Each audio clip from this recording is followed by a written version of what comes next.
Magandang araw po sa inyo dyan mga kababayan. Ang isishare kong video sa inyo ngayon ay tungkol sa nailer na ito. Makikita natin o makikita ninyo ang function nito. Sa paggamit nito, kailangan natin gumamit ng safety goggles, of course. Ito yon. Tapos siyempre may air defender din tayo at may gloves tayo.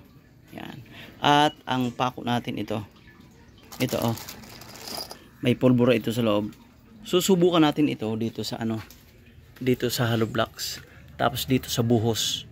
Yan, makikita natin o makikita ninyo kung gaano ito kalakas o katatag. Try na natin.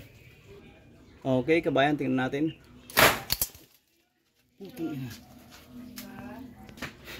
So mga kababayan, napakalakas pala nito.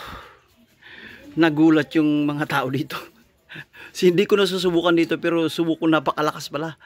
Kailangan talaga ng air defender. Pati yung nag-video ako lang nakalagay ng air defender. Tapos ang nag-video ang anak ko, nagulat. Ang lakas pala nito.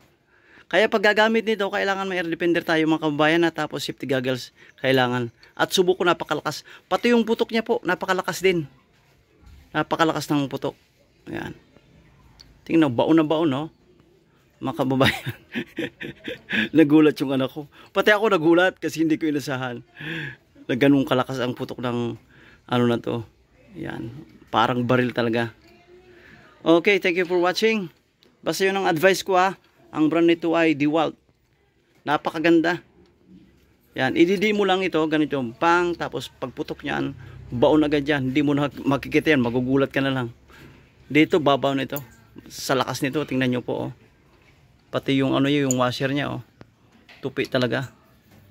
Lalo pat hollow blocks lang, dapat pala ito ang inuna ko. Pero okay na yan.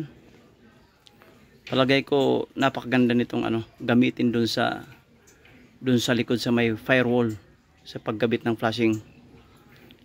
Okay po, thank you for watching.